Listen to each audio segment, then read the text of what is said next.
Pleasant afternoon, everyone. Welcome to CPE109, Building and Enhancing New Literacies Across the Curriculum, Group 4 Presentation. Hello everyone, I am Mergin Limaco and Hello everyone, I am Janice Z. Estremas. Hello everyone, my name is Shiny D. Puntonares. Hello everyone, I am Juan Literato Legaspi. Hello everyone, I am Nilito Diliando Jr. Hello, everyone. I am Janice Alessandra, and we are the Group 4 set of reporters. in behalf of the Group 4 set of reporters, I will welcome you all in today's discussion in which we will tackle all about the Module 4. It is all about the financial literacy. So, let me first introduce myself. I am from the Bachelor of Secondary Education major in Mathematics. I am Janice Alessandra, yours truly, your first reporter for today's discussion. So, okay guys, we are all set and let's start our discussion. So, in this Module 4, Financial Literacy, there are 4 enumerated learning objectives. So, what are those learning objectives? So, first, it is define financial literacy. So, at the end of this module, we are expected that we can define what is financial literacy. So, second, what is the second learning objectives of this module? It is that we can assess the level of personal financial literacy using the sets of standards and also questions. And the third learning objective of this topic is that we are able to characterize the financial literacy in the Philippines. And then, lastly, is to start practical steps to develop personal financial literacy. So, those are the 4 learning objectives of this topic, which is the financial literacy. So, since our topic is all about financial literacy, so I found a very nice quotation all about money in the Google. So, I found it in the Google and I want it to share it to you so that you can also reflect on that quotation, no, on yourself, on your seats. So, it says there that money is good for nothing unless you know the value of it by experience. So, as I reflect on that particular quotation, so it says that money is good for nothing unless you know the value of it by experience. So, no, it is very nice quotation indeed. So, it says, ewan ko kung sakto ba kung pagsabot, but that quotation means na makabalo lang ka sa value sa money if ka na betong something na hinaguan mo siya, no? Lahira man yun ang value sa money kung nagikan jud siya sa hago nimo or kanang money nagihatag lang sa imo, di ba?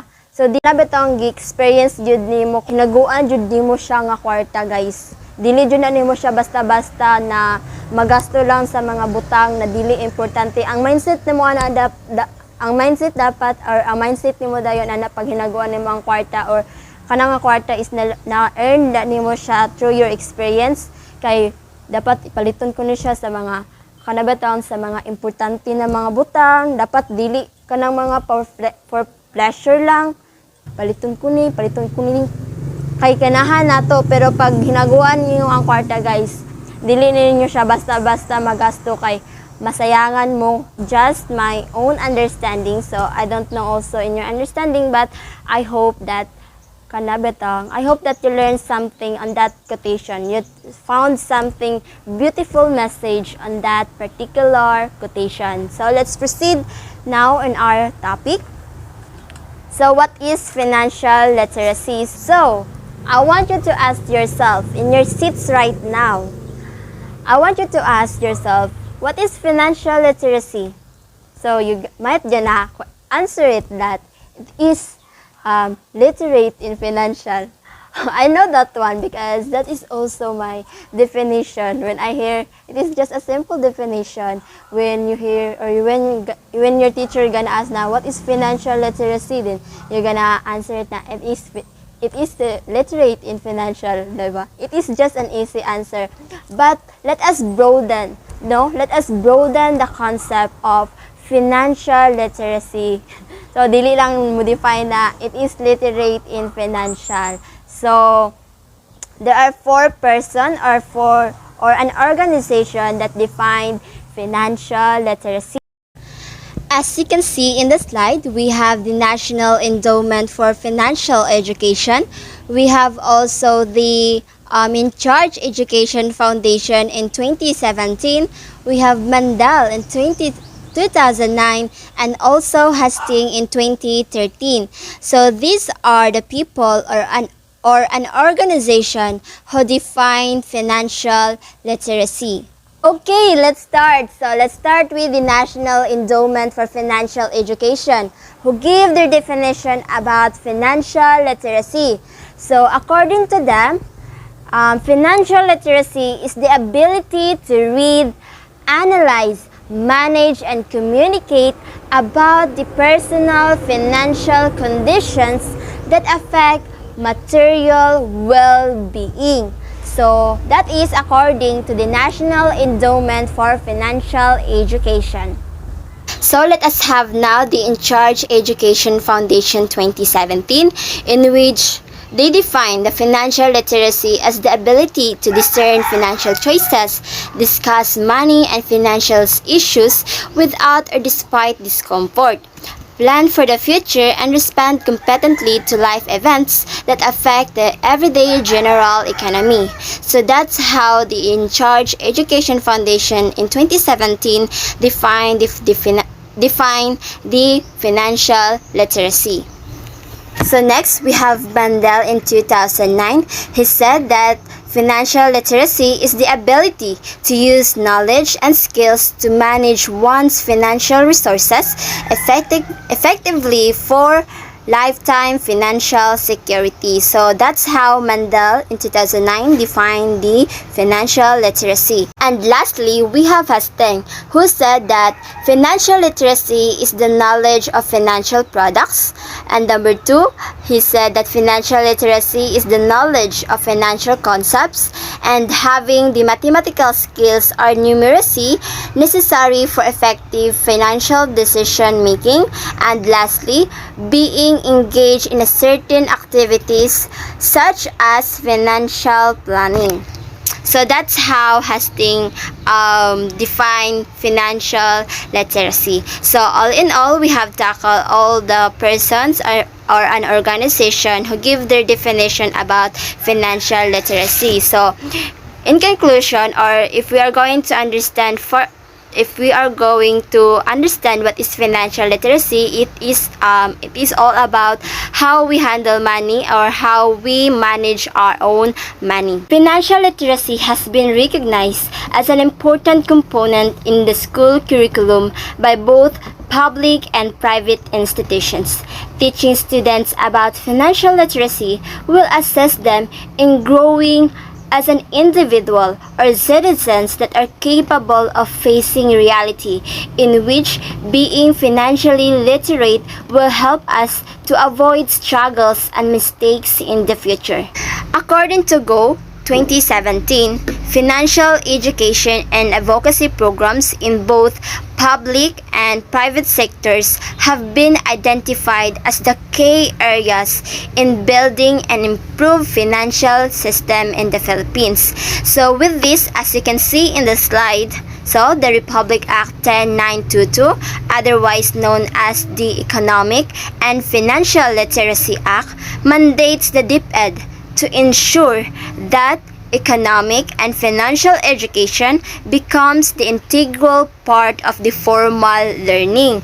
So, indeed, teaching students about the financial literacy is important because it will help them to become a well-prepared individual. So, it will help them to become a well-prepared adults in the future.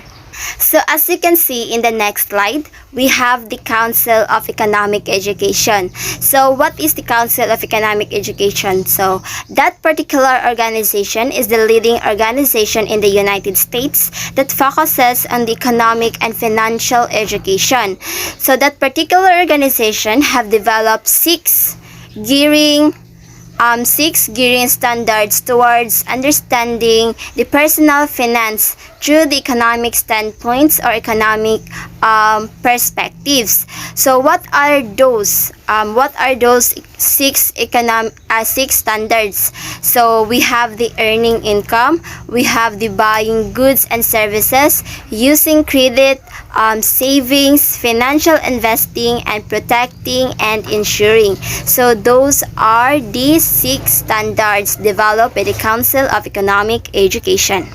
So let us go over on each standards developed by the Council of Economic Education and understand the concept of it. So let us have first the first standard, which is the earning income. So earning income, it is income earned or received by the people. We have also the different types of jobs as well as different forms of income earned or received. So we have the benefits and cost of increasing income through the acquisition of education and skills. We have also the government programs that affect the income, types of income and taxes, and lastly, labor market. So those are the key concepts under the standards of earning income. Is one of the standard developed by the Council of Education, wherein we can realize or wherein we can learn that that we can earn income to the different jobs or employment offered by this society. Kay dili ginapunit ang kwarta, guys. So dapat na nimo siya trabahoan para nakay income. So dili na siya na ay nahulog sa langit ganern. So wala na siya, guys. So let us now proceed to the second standard, in which it is the buying goods and services. So the key concept in that particular standard are the scarcity, choice, and opportunity cost. We have also the factors that influence spending choices, such as advertising, peer pressures, and spending choice of others. We have also comparing the cost and benefits of spending decisions, basics of planning and budgeting. We have the making and spending decisions, payment methods, cost and benefits of each, and then budgeting and classification of expenses, satisfaction, determinants of demands, cost of information search, choice of product durability. We have also the role of the government and other institutions in providing informations for consumers. So in the second standard, it says that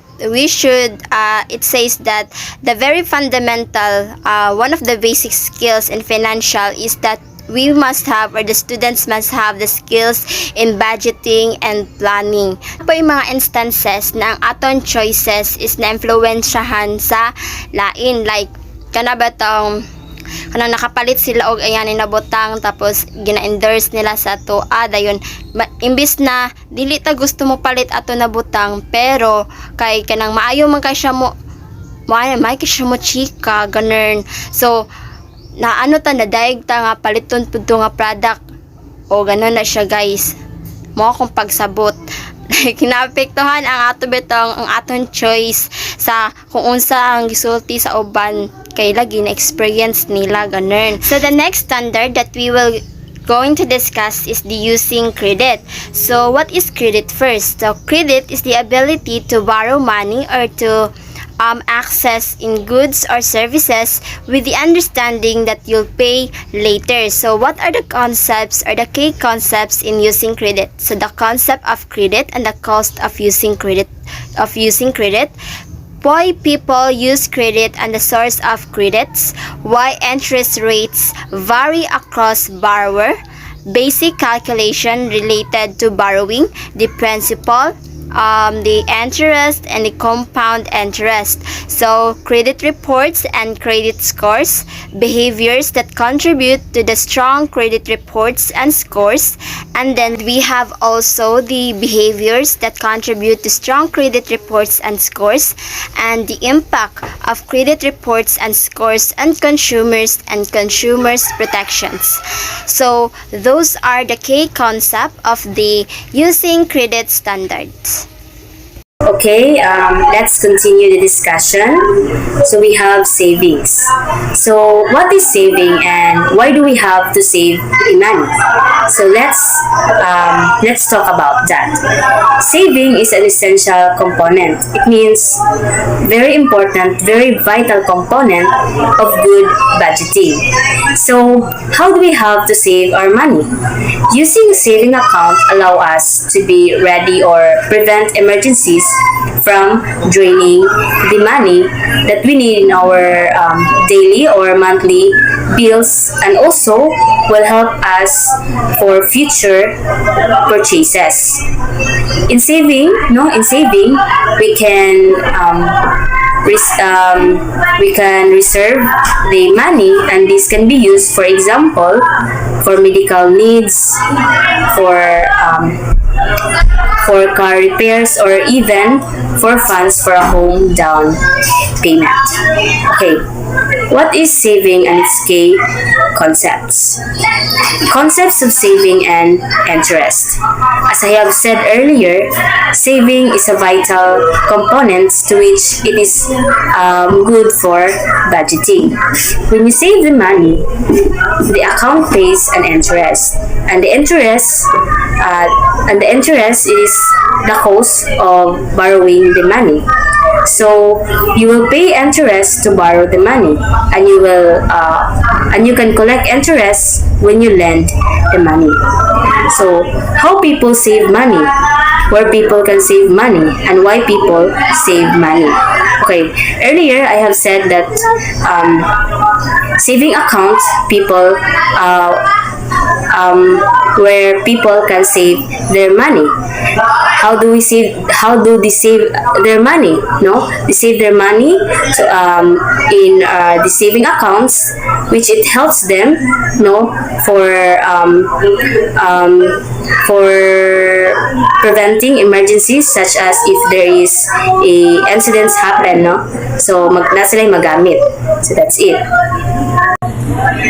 The role that financial institutions play as intermediaries between savers and borrowers.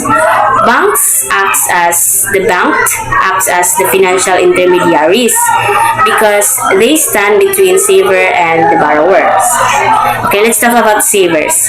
The saver pays deposits. He pays deposits with banks and then receive interest payments and withdraw the money. So the borrowers receive the loans from the banks and repay the loans with interest. The role of government agencies. So the role of government agencies such as the Federal Deposit Insurance Corporation play in protecting saving deposits. So their role is to protect saving deposits. Role of market in determining interest rates, mathematics of saving, and we have also power of compound interest. Okay, compound interest accelerates the growth of your saving and investment over time. We have also real versus nominal interest rates. Okay, a real interest rate is adjusted to remove the effects of inflation and gives the real rate of a bond or a loan. A nominal interest rate refers to the interest rate before taking the inflation into account. Okay, let's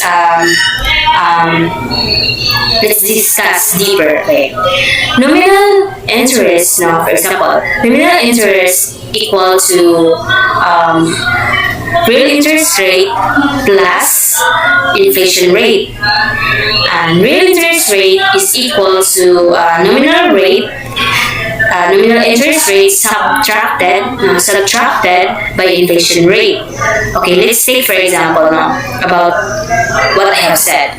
If a nominal interest rate was, for example, was 2%, and then the inflation rate was 1%, the real interest rate would be 1%. Okay. Again, no, real interest rate is equal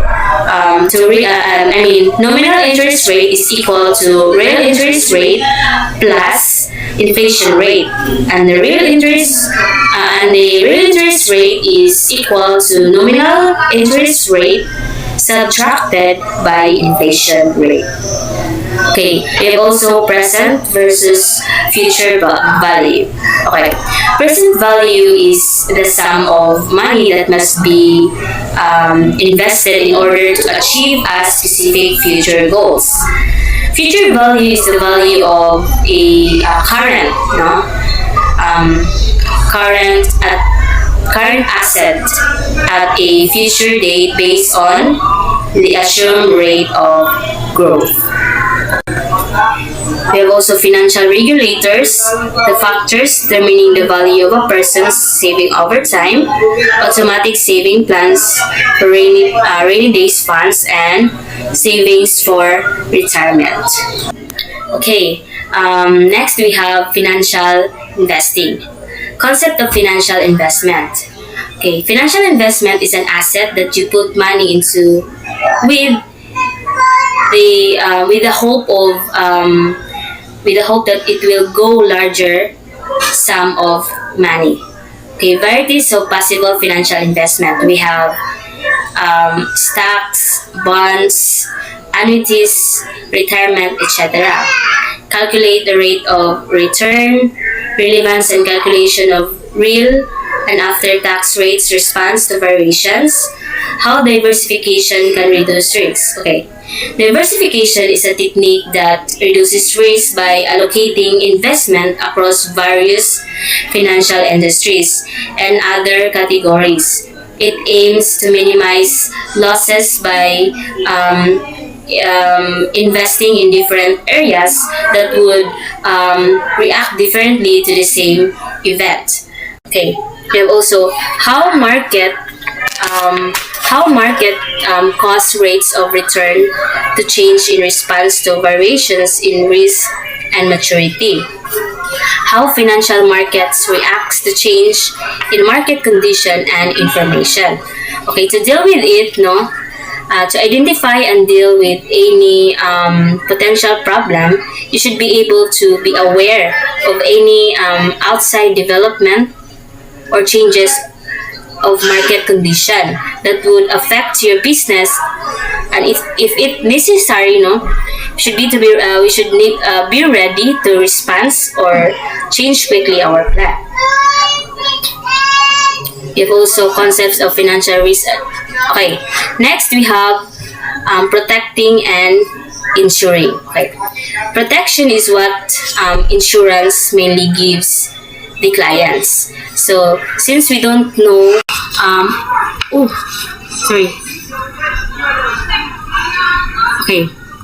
since we don't know our future, insurance in its various ways of protecting one's earned assets can give clients and their families peace of mind when there are accidents, problems, illness that emerge or comes out. Okay, what is identity theft? When it happens when someone steals your personal information to commit deceit or fraud. The identity thief may use your information to apply for credit or get medical services Okay, how do you recognize identity thief?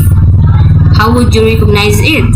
For example, when your credit report doesn't seem accurate, or there are missing physical mail, or there is suspicious phone calls or voicemails. So that would be some of the cases.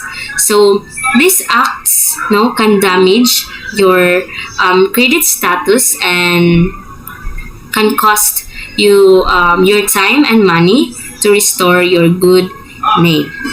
We have also insurance. Right? Insurance is a way to manage your risk. For example, you apply your life insurance. You purchase something or protection against unexpected financial losses. Thus, the insurance company pay you or someone you choose if something bad happen. Okay, for example, you have insurance, and if there's bad something, or there is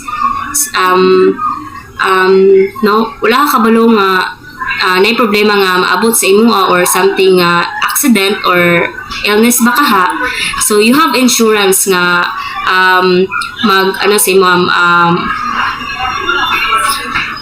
protect you against unexpected financial losses. So mo since ka insurance nga nakuan, so na sila to respond or to protect you or give you the money na imong kailangan. Or for example, kung wala kay if you don't have a life insurance, it means nga if there is something happen or accident happen or illnesses nga hitabo sa imo or sa imong family baka ha, it means that you are responsible for all your related costs. So wala na ilabot to, wala kay makuan nga money if ever makulang.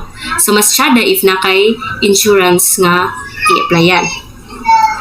Okay, managing risk, we have also life insurance product. Okay, life insurance product is example insurance plans or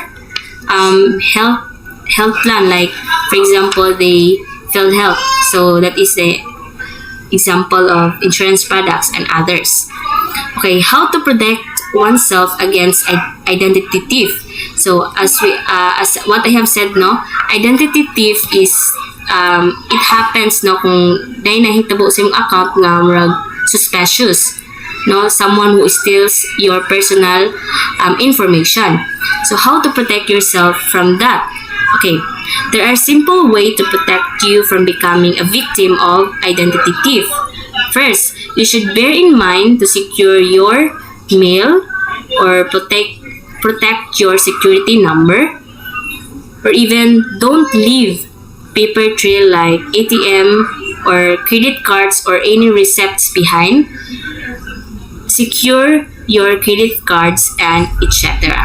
So that would be all for me, and thank you.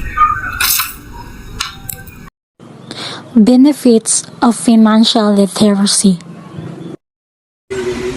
Financial literacy is important because it helps people become self-sufficient and achieve financial stability.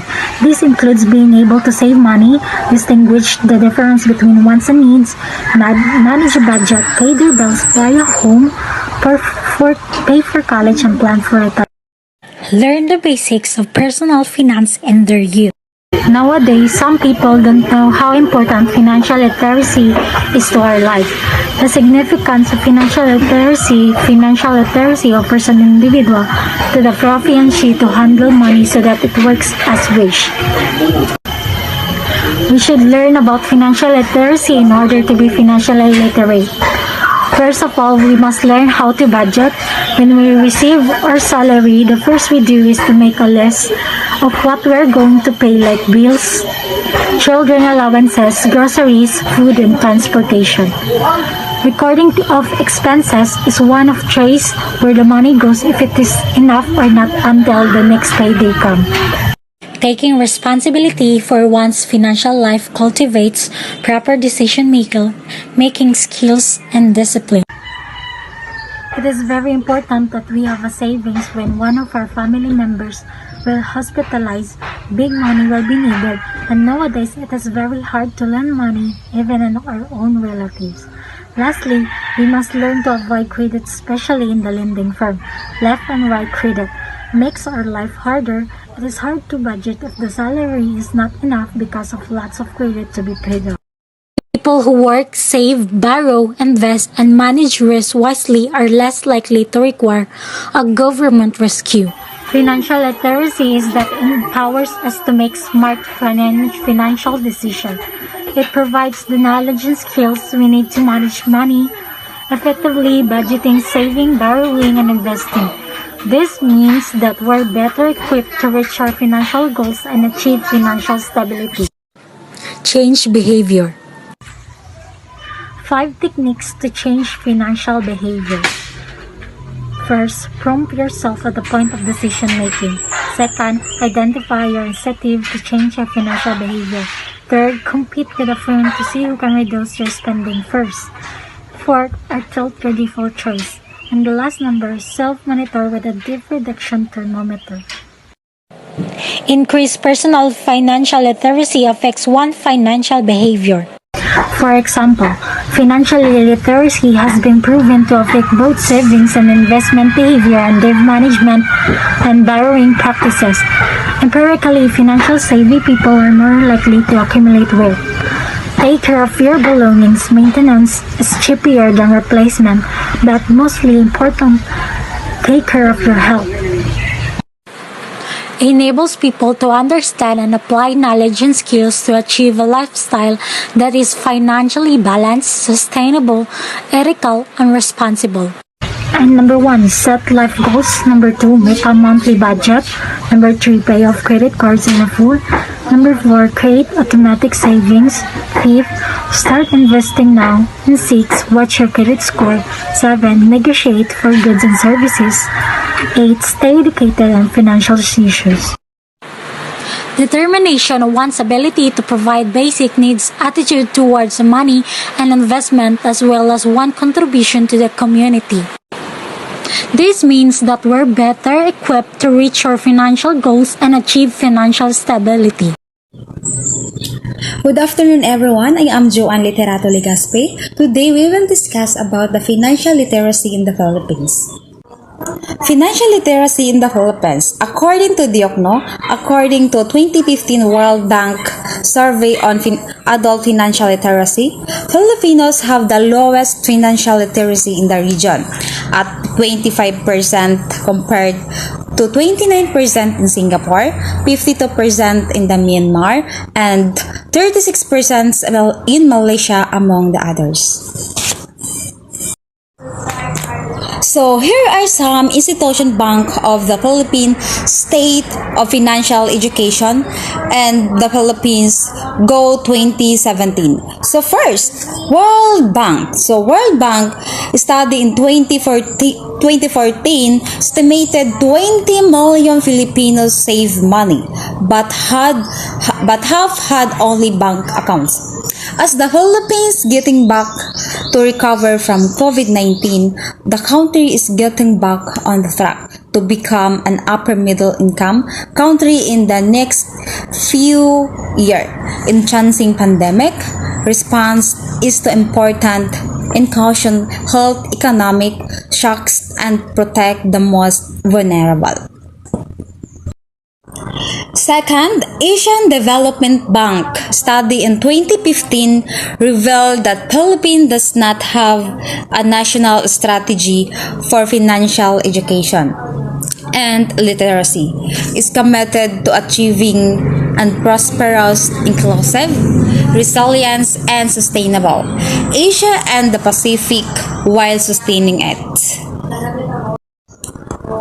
Third, Bangko Sentral ng Pilipinas, the National Strategy for Financial Inclusions, stating that while institutions strive to broaden financial services, financial literacy should also complement such initiatives. The Bangko Sentral ng Pilipinas, through the Economic and Financial Learning Office, continues to promote awareness of key economic and financial concepts and issues and better understanding of the role of Bangko Sentral ng Pilipinas in the economy. So, as per standards for rating services survey last year, only 25% of Filipinos and financially literate. This means that about 75 million of Filipinos have no idea about inflation, rest, diversification, insurance, compound interest, and bank savings. So now let's continue. So for discovery of the stock market. So after 10 years discovery of the stock market, is still less 1% of the Philippine population is invested in. And now for formal financial plan, 80% includes middle class because of these findings. Public sectors alike recognize the needs of certain financial educations and the country. And now let's proceed to Financial Education Stakeholders Expo. So first, organized by Bangko Sentral ng Pilipinas since November 27 to 28, 2018, then designed to build an organized rework of players that share of visions of financially illiterate citizenry and cohesively implement a variety of initiatives for achieve this vision. For BSP Advocacy, Financial Evaluations and Support, the Bangko Sentral ng Pilipinas mandates maintaining price stability, financially stability of initiative to achieve this vision. For the Expo Support, the Republic Act number 1092-2, which designated second week of November as Economic and Financial Literacy Week. Financial education is the systematic of acquiring financial literacy, enables people to manage their financial lives and optimize benefits of assessing a financial services. It becomes more important as we onboard people who are less informed and less to make sound financial decisions. So financial educations that forms part of the Bangko Sentral ng Pilipinas broader objectives of building inclusive financial system through financial education. So we hope to raise generations of financially conflict to use a range of financial services and capable of making product financial plans, building reserves, accumulating assets, managing debt, and exercising their rights and responsibilities of financial. So now let's proceed to the last part. So why financial literacy is important in the Philippines? So financial literacy is important in the Philippines because it can help people with high levels of deep correct course and better prepare themselves for retirement. So once again, good afternoon. I am Juan Literato Ligaspi. That's will be all. Thank you. Hello everyone, I am Mergin Limaco and I am going to discuss about developing financial literacy. Before I proceed to the discussion, I am going to ask you a question. Do you have any experiences in handling money? Well, taking control and putting yourself on the path of financial security is never been easy. I've been experiencing handling money since I was 15 years old. I was called Miss Treasurer in our family because they said I'm good in handling and budgeting money. I've familiarized anything with finances like where the money goes, how much money have coming in and how much goes out. That is why I kept a record of every monthly spending for several months. These include groceries, gasoline, clothing, lunches, and dry cleaning, school expenses, and etc. Now, let's proceed to the topic. There are 6 major characteristic types in how people view money in 2017. First is frugal. Frugal people loves to hold and save money, believes that money is security, saves money because it provides some protections against uncertainties, and frugal people being good at budgeting, prioritizing, and waiting. Therefore, frugal people seek financial security by living below their means and saving money. Frugal people rarely buy luxury items, and some even have a hard time buying necessities.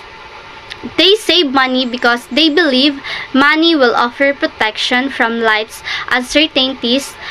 Money makes them feel more secure. The second one is the pleasure. Pleasure seekers loves to spend money on whatever will make them happy.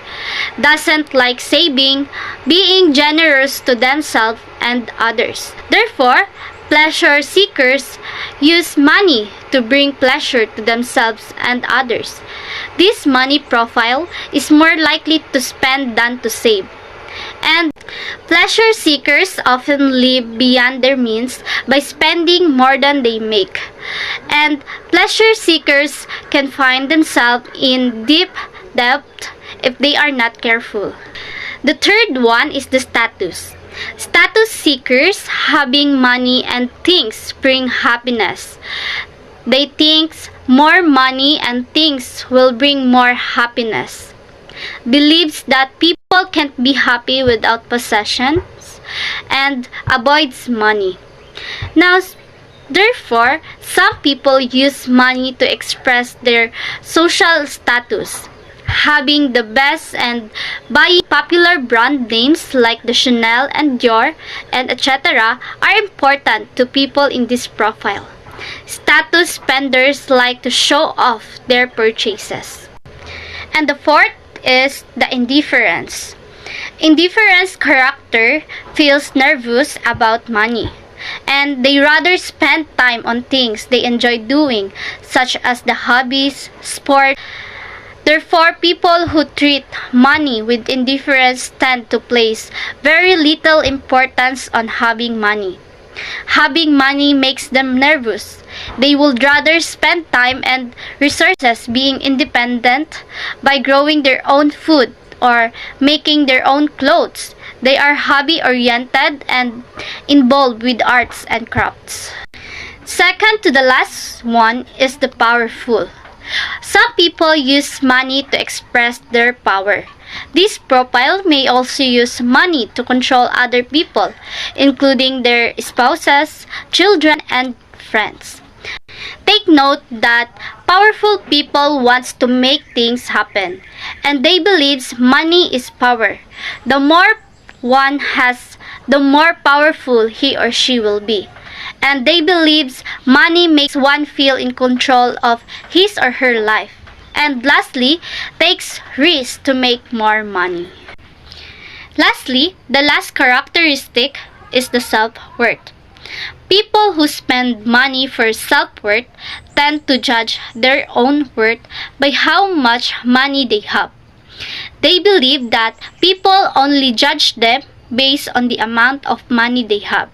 They value how much they have accumulated. Take note that they measure own value by how much money one has. They think people judge others on the amount of money they have. And lastly, they value how much they have accumulated, not relationships with other people. Let us move on and let's proceed to the habitual spending versus impulse spending. Habitual spending, when one spends out of a habit, when one buys the same item daily, weekly, or monthly. This includes buying coffee every morning on the way into work, always ordering a drink when going out to dinner. On the other hand, impulse spending is making purchases on things you weren't planning on buying, but rather decide to in the moment. For example, you wander through a grocery store and buy things that weren't on your shopping list. You grab a candy bar or a magazine because it catches your eye. Habits are also activated by the sequence of actions leading up to the behavior.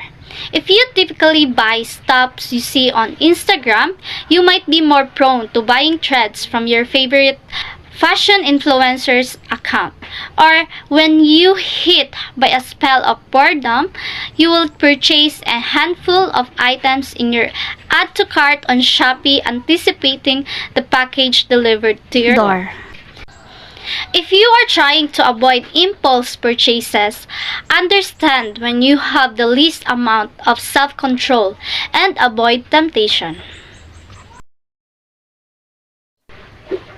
And now, let's proceed to the topic fixed versus variables.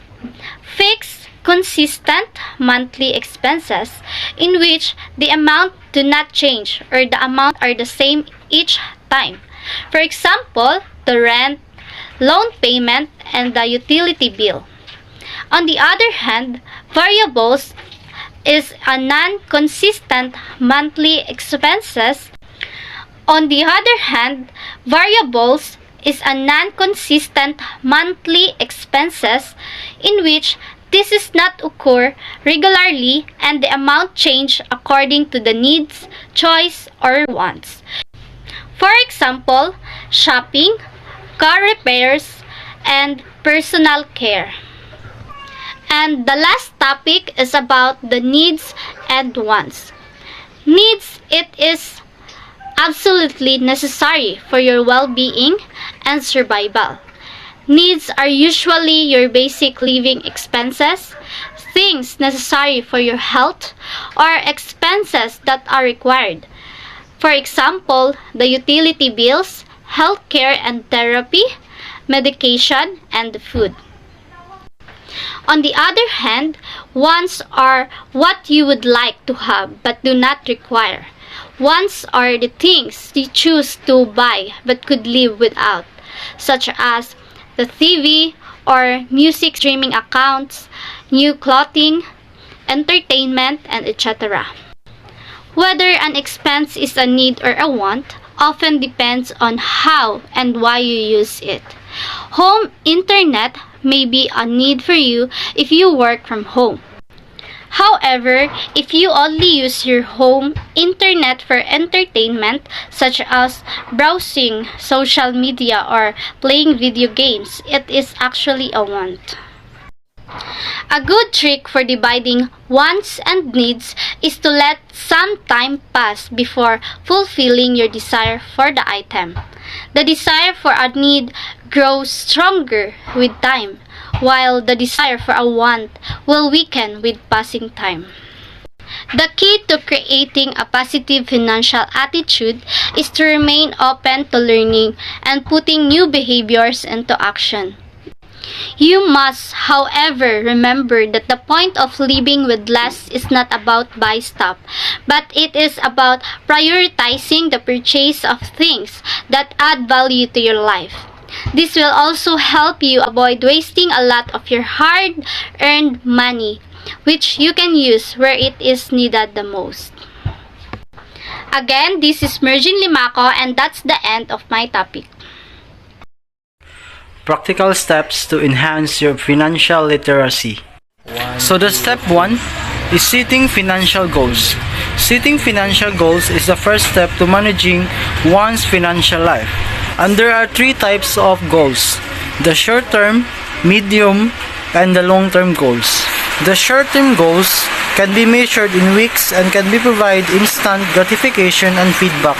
Example, I will ride on the LRT instead of taxi. And the other example is I will bring lunch every day. So there are the example of short-term goals. And the mid-term goals should be accomplished within 1 to 6 months. These goals provided opportunity for reflection and feedback and require discipline and consistency. And the long-term financial goals can take years to achieve. This includes saving money for down payment on a home or a child's college education and retirement. They may also include paying off a car, student loans, or credit card debt. So the step 2 is developing a spending plan.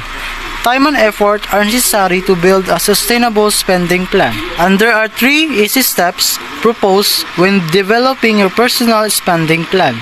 The first one is record. Keep a record of what you spend. And the second one is review. Analyze the information and decide what you do. And the last one is take action. Do something about what you have written down. In order to justify why saving is so important, there are so many reasons. The first one is for emergency bolster. So, you should save money to avoid going to debt just to pay emergency situation. And the second one is the retirement. You will need savings and investment to take the place of income you will no longer receive when you are retired. And the last one is the future events. You need to save for future events like weddings, birthdays, anniversary, and travels. And there are 2 ways to save money. The first one is save before you spend, and the second one is save after you spend wisely. So, in order to stick to the savings habit, you should, first one, commit to a month. And the second one is find an accountability partner. And the third one, find a savings role model who is successful with his or her money through tried and true savings. And the fourth one, write your goal down and track it. The last one, or the fifth, avoid tempting situation. Example, don't go to the mall to hang out because it will only waste your money. So that will be the end of our reporting, the Group 4 presentations all about the financial literacy. But before we end this discussion, let us have first or answer these particular or 3 questions that we provide.